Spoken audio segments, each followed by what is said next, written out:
The meta, leveling traders, the TTK. Many good and bad changes have been released since 2024 Tabor. And it makes you realize, wow, a lot has changed, and I want to be ready for when Legacy Tabor drops. Well, you are in luck, because in this video, I'll be going over exactly what to be ready for when Legacy Tabor releases. Now, whether you've played OG Tabor or not, I guarantee there's something here that you've either never experienced or forgotten. Before we get started, if you're new here, I'm Cheese Monster, and I make videos on Ghost of Tabor news, gameplay, and hot takes. And we are not far off 2,000 subscribers, so I'd appreciate a sub if you enjoy this video. But without further ado, let's get into it.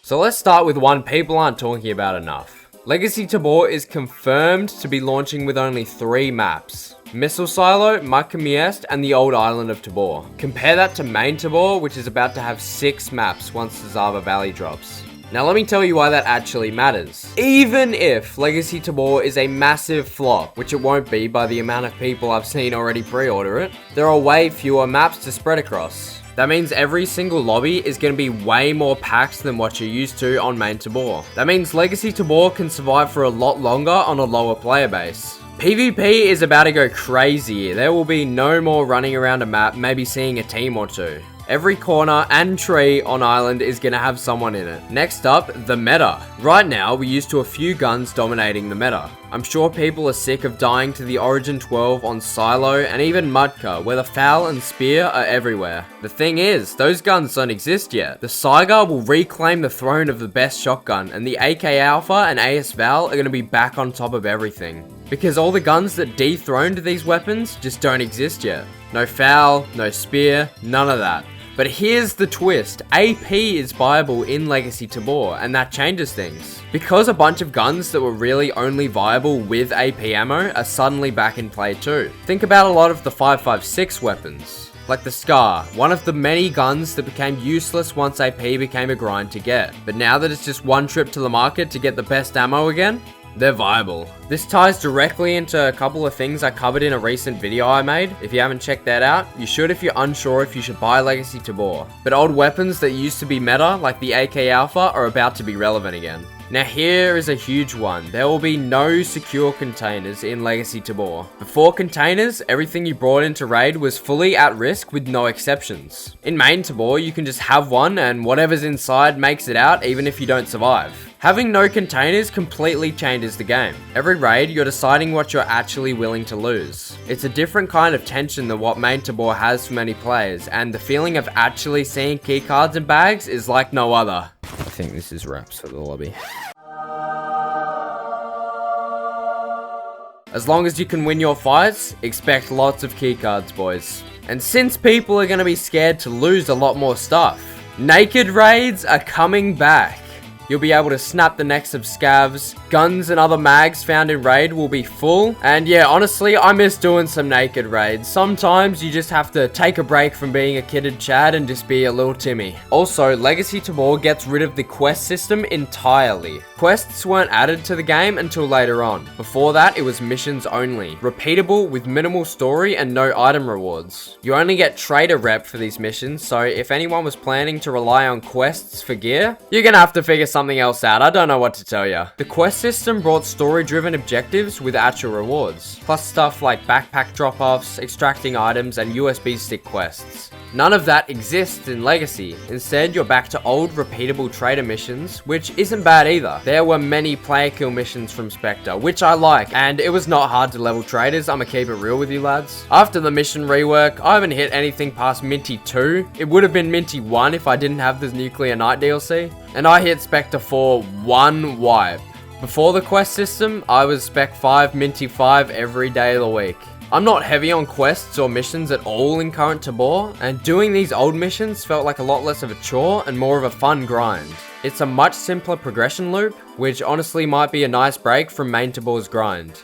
Now, gameplay will be slower with no tack sprinting. Movement might feel more restricted than you'd expect, but Island compensates really well for this because it was actually a good size to where you really only needed to speed walk or whatever our characters do. For Miest and stuff, running across somewhere to cover will be slower and riskier, so stay safe. And here's a big one for gunfights specifically, the health system. Main Tabor runs per body part damage now. meaning your limbs and different areas of the body track health separately. Old Tabor's health was generalized instead. No limb-specific tracking, which meant that actually made the time to kill feel a lot more balanced in some ways, since you weren't getting instantly deleted by 2 rounds of AP. Fights in Legacy might last longer and feel less one bad hit and you're dead, but since everyone will be running AP when they unlock it, who knows. And then there's the niche stuff, boys. The stuff that you don't really think about, and what I didn't think about until I rewatched some of my old videos. Scopes aren't going to be clear. They're going to be the old low quality scopes, which is a shame. I have no complaints about the new ones. Adventure bags won't be able to hold a gun on the side. Gear techs will only have a single gun slot, and Ragnar's will have none at all. So you'll be carrying less guns out. And you'll be carrying less armor out. There's going to be no armor, helmet, or bag folding. So your decisions between taking a bag, helmet, or rig will matter again. The food was different. The major one I remember is tangerines being really small. It was annoying when the size of the can got increased, and with collisions on the actual bags, I swear they just weren't taking anymore because they just wouldn't fit. When you killed someone, their body would literally fly off. That was genuinely one of the funniest things in the game. And item collision in bags is back too, so that's definitely a plus. It's one of those things that don't really matter, but it matters. You know what I'm saying? And obviously we have Old Island. Tree campers will be making a return, and after getting New Island, I think I was a bit hard on them. Depending on how you play Old Island, you could, with the right gun and enough skill, run around and wipe the lobby, which is something you can't do on New Island. Or, if you're more of a methodical, patient person, you could get on high ground, or I'm not saying you should, but you could get in a tree and snipe people that come around. But yeah, everyone's still gonna rush the main POIs, especially labs. So you have the nice balance of slower overall movement, but insane concentration of players fighting over the centralized loot spots. And the fact you can hear where shots are coming from anywhere on the map, no one is safe.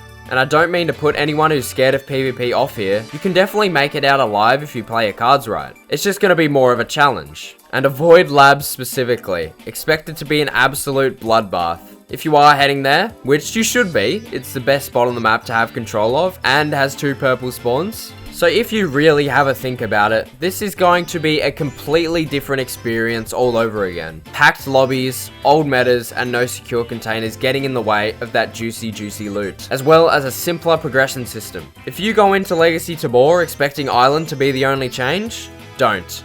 And well, that's every major change I've thought of off the top of my head while writing this video. If I missed something, drop it in the comments. I want everyone to know just how peak this is going to be able to re-experience this greatness again. And if you're scared of missing out because you're not able to buy it, don't even worry. I've got a giveaway running for 3 copies of Legacy Tabor right now. So check the pinned comment on how to enter that. Anyways, if you enjoyed this, smash that like button, subscribe if you're new, and I'll catch you in the next one. Have a good one, lads.